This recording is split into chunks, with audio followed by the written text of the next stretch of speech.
चलो फटाफट से स्पोर्ट्स तक को सब्सक्राइब करो और हाँ, जो घंटी नजर आ रही है बिना देरी किए इस पर क्लिक करो। आज के जो ओकेशन है हाँ। के जो मैंने ऑर्गेनाइज किया है हाँ वेस्ट के लिए, हाँ जी। इसके बारे में क्या इतने दिन बाद आप खेल रहे हो? देखिए डॉक्टर वेस्ट पेस उनके लिए हमारे बहुत रिगार्ड्स हैं। लिएंडर पेस के लिए हमें बहुत रिगार्ड्स हैं। सो आपने देखा होगा कि या तो हम आते या तो यूसुफ भाई आते, ये पिछले कुछ समय से ये चला आ रहा है ये प्रथा। और डॉक्टर मनोज खन्ना भी है जिन्होंने हमें इनवाइट भी किया था। सो ये एक अच्छा कनेक्शन बना है। यहाँ पे आते, ये हिस्टोरिकल क्लब है, इसकी एक अपनी कमाल की हिस्ट्री है। सो यहाँ पे आके खेल के जो पैशनेट फैंस हैं उनके सामने खेल के बड़ा मज़ा आता है। देखिए कोलकाता में जब हम लगातार खेलते थे ईडन गार्डन्स में, वो जो शोर होता था, जो प्यार मिलता था, अब वो खेल के नहीं मिलता। अब कमेंट्री करने आता हूँ तब मिलता है। तो वो खेलना हम कोलकाता में मिस करते, तो वो हमारी तमन्ना यहाँ पे पूरी हो जाती है।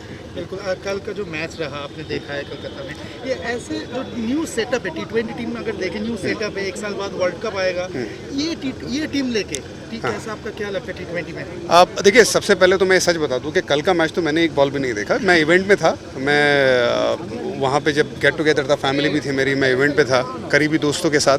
तो अनफॉर्चुनेटली, वरना मैं हर मैच फॉलो करता हूँ, हर बॉल देखता हूँ, लेकिन मैंने स्कोर देखा। तो स्कोर से पता चल रहा था कि भारत का जो विक्ट्री था वो बहुत थम्पिंग विक्ट्री था। तो सबसे पहले तो मुबारकबाद। और ये जो अप्रोच है T20 में, तो देखिए आपको एक बात तो पक्की है, सेल्फिशनेस की जो जगह है वो नहीं है। आप वो संभाल के खेलना, डर के खेलना, उसकी जगह तो नहीं है, क्योंकि गेम बदल गया है। तो ये जो नए लड़के आ रहे हैं वो बिंदास खेल रहे हैं, वो गलतियां करेंगे, वो होगा, वो आउट भी होंगे कई बार। विभाग खेलने जाएंगे बिना खौफ के, जब खेलने जाते हो तो आप आउट भी होते हो। लेकिन ये अप्रोच में अगर आप खेलते रहेंगे T20 cricket short of format, तो आपको कामयाबी बहुत मिलेगी। तो ये बहुत अच्छा लग रहा है। वैसे ही हम अभी 2 बार T20 वर्ल्ड चैंपियन हैं, तो हमें शोभा देता है इस तरह से क्रिकेट खेलना। What is your take on Champions Trophy's team as well as Surya Kumar Yadav? Yesterday he said that he's not hurt left out of the Champions Trophy team, but if there is Surya Kumar Yadav in addition to other players. देखिए बहुत सारे लड़के जो miss out कर गए, जैसे मेरा ये मानना था कि संजू सैमसन भी अगर वो सोच रहे होंगे तो उनके लिए भी बड़ा मुश्किल हुआ होगा स्क्वाड में नहीं रहना। सूर्य कुमार यादव के लिए भी बड़ा मुश्किल रहा होगा। मुझे लग रहा है मोहम्मद सिराज, जिन्होंने बहुत अच्छी गेंदबाजी की थी, और वहाँ पे एक फास्ट बॉलर को अतिरिक्त लेके आ सकते थे, क्योंकि दुबई में मुझे लगता है जो कंडीशन रहेगी, 4 स्पिनर तो एक साथ नहीं खेल सकते हैं, मतलब वो मुश्किल लग रहा है। तो और स्पेशली जो हमारे फास्ट बॉलर्स हैं, जसप्रीत बुमराह की बात करें, मोहम्मद शामी इंजरी के बाद आएंगे, तो ये इतना आसान है नहीं। तो आपको एक फास्ट बॉलिंग बैकअप होना वो बड़ा ज़रूरी था। लेकिन उम्मीद यही करते जो सिलेक्टर्स ने और टीम मैनेजमेंट ने जो टीम चुनी है, उनको हम बैक करेंगे और दुआ करेंगे। आप पेस बॉल किए हो और इस बार शमी जो है वो कमबैक करेंगे, लेकिन अभी शमी को रेस्ट कैसे, उसको मतलब पूरी तरह से व्यवहार करना चाहिए, और साथ में ये शमी को कल नहीं खिलाया गया और 2020 मैनेज करेंगे। वो कितना सरप्राइज था? देखिए ये एक तो मोहम्मद शामी चैंपियन बॉलर है, ठीक है। आप इतने साल से क्रिकेट खेल रहे हैं, आप उनके अगर नंबर देखेंगे ना, टॉप 10 में है इंडिया की हिस्ट्री में। तो बहुत ज़बरदस्त गेंदबाज है, बहुत एक्सपीरियंस है। तो जब इतना एक्सपीरियंस गेंदबाज होता है ना, उसको खुद की बॉडी भी पता होती है कि कितना चल रहा है, कितना नहीं चल रहा है। वो ऑनेस्ट ओपिनियन देता है टीम मैनेजमेंट के साथ, ठीक है। और वो कम्युनिकेशन के हिसाब से चीज़ें चलती जाती है। So I am sure he will make a right decision with the team management. और जब ऐसा खिलाड़ी जब खेलता है ना, तो हम वही सोचते हैं कि जब खेले तो पुराने लय में खेले, जो इतना आसान होता नहीं है, टाइम लगता है, हर किसी को टाइम लगता है। सो उम्मीद यही करेंगे कि मोहम्मद शामी की जो सर्विसेज है भारत को मिले, और ख़ास करके रेड बॉल क्रिकेट में, क्योंकि वैसा बॉलर मिलना मुश्किल है। वैसा और बुमराह जैसा, आप इमेजिन करिए, बुमराह फिट है, शामी फिट है, वैसे गेंदबाज अगर खेल रहे तो आई थिंक उससे अच्छा कुछ है ही नहीं। दादा ने भी सेम बात कहा था कि बुमराह के लिए शामी, शामी के लिए बुमराह। दादा हमारा पहला कप्तान है, ठीक है। सो दादा की जो अल्फाज है, देखिए वो बोल वो रहे थे अल्फाज हमारे, हम बोल रहे हैं अल्फाज उनके, तो ये प्यार मोहब्बत तो चलता रहेगा। डोमेस्टिक क्रिकेट में अभी कुछ सीरियस प्लेयर्स खेल रहे हैं, पर्टिकुलरली ऑस्ट्रेलिया सीरीज के बाद। ज़रूरी है। ये आप कैसे देख रहे हो? रोहित शर्मा, यशस्वी जायसवाल, विराट कोहली। हम 1.5 साल से ये बात कर रहे थे, जब हमारे हाथ में माइक था, हमने ये बात कही थी कि सबको डोमेस्टिक क्रिकेट खेलना है। हाँ, ये नहीं होना चाहिए कि इक्का दुक्का मैच खेल लिया और ये दिखा दिया कि भाई हाँ चलो ठीक है, हमने खेल लिया है, हमने हमारी जो फ़र्ज़ है वो पूरा किया। नहीं, रेगुलर खेलो, आप फ्री हो, क्रिकेट खेलने के लिए आप हो। आप अगर खेलोगे तो उससे इंडियन क्रिकेट का फ़ायदा है, बिकॉज आप बतौर सीनियर खिलाड़ी आप खेलोगे तो आपके लिए भी बेहतर है। लेकिन इमेजिन करिए इंडियन क्रिकेट के लिए कितना अच्छा है। सो सपोज़ अगर मैं सीनियर खिलाड़ी हूँ और कोई यंग लड़का है, वो खेल रहा है, वो क्या करेगा, मुझे मेरे लेवल पे आने की कोशिश करेगा। तो आज सपोज एग्जांपल देंगे, विराट कोहली अगर रेगुलर खेल रहे, रोहित शर्मा रेगुलर खेल रहे, ये जो बड़े ज़बरदस्त प्लेयर है, हाँ ये वर्कलोड मैनेजमेंट की जो बात होती है वो आपको ध्यान रखना है, वो सबको पता होता है, अपनी बॉडी सब कुछ है। लेकिन अगर विराट कोहली का लेवल मैच करने के लिए कोई यंग लड़का खेलेगा 2-3 मैच, 4 मैच, 5 मैच, तो वो लड़के का भी लेवल ऊपर आया ना। सेम रोहित शर्मा के लिए, रोहित शर्मा के साथ कोई खेलेगा, उनको आउट करने की कोशिश करेगा, वो लेवल पे वहाँ जाने की कोशिश करेगा, उसका भी कॉन्फिडेंस बढ़ेगा। तो ओवरऑल किसका फ़ायदा हो रहा है? इंडियन क्रिकेट का फ़ायदा है। तो और मतलब ये जो बात चलती है ना कि डोमेस्टिक क्रिकेट निकली, ये बात तो वैसे होनी ही नहीं चाहिए।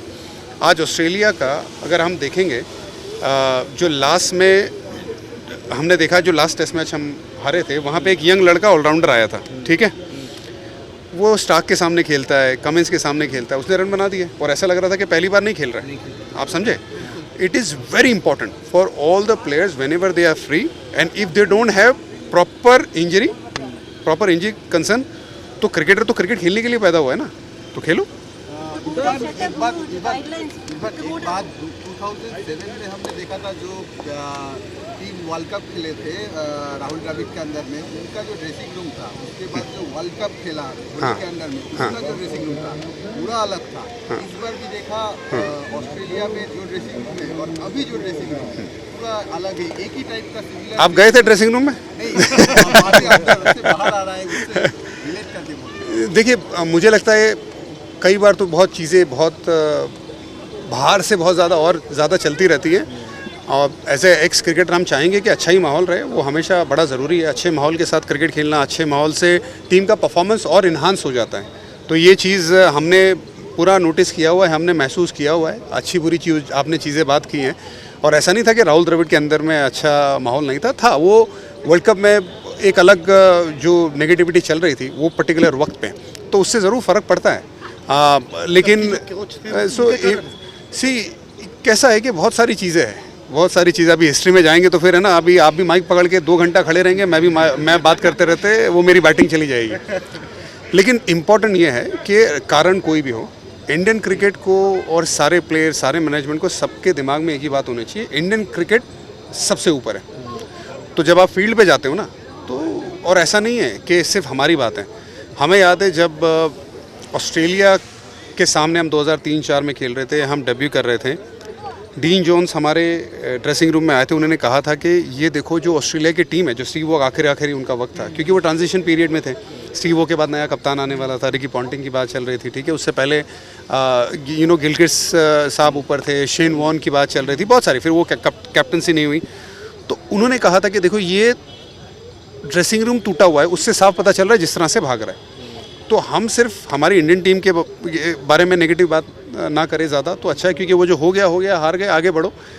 गाइडलाइंस की है BCCI ने, उसको लड़के फॉलो करें और एक ज़बरदस्त एकजुट होकर क्रिकेट खेलें। क्योंकि वो टाइम में हमने ऑस्ट्रेलिया में जाके 1-1 की बराबरी की थी 2003-04 में, ठीक है। तो जब ड्रेसिंग रूम का माहौल अच्छा नहीं होता, बाहर दिखता है और फिर बाद में उससे फ़र्क पड़ जाता है रिजल्ट के ऊपर। ज़्यादातर कई बार चीज़ें छुप जाती हैं, लेकिन ये 19-20 चीज़ें बात होना तो थोड़ा ज़्यादा हो जाता है। लेकिन उम्मीद यही रहेगी कि सब एकजुट होकर ज़बरदस्त खेलेंगे, और इंग्लैंड में जो आने वाला टेस्ट सीरीज़ है, मेरा ध्यान तो उसी पे ज़्यादा रहेगा। आखिरी सवाल,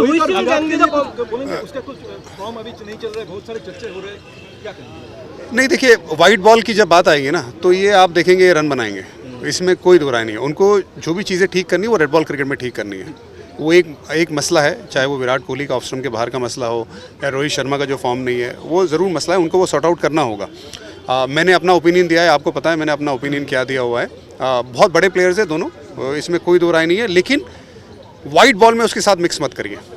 white ball is a different ball game, उसमें रूल्स अलग होते हैं, सर्कल का रूल होता है, और उन दोनों खिलाड़ियों का बहुत पसंदीदा फॉर्मेट है, विराट का भी और रोहित शर्मा का भी। तो मैं ये उम्मीद करूंगा चैंपियंस ट्रॉफी में बहुत अच्छा प्रदर्शन करें ये लोग।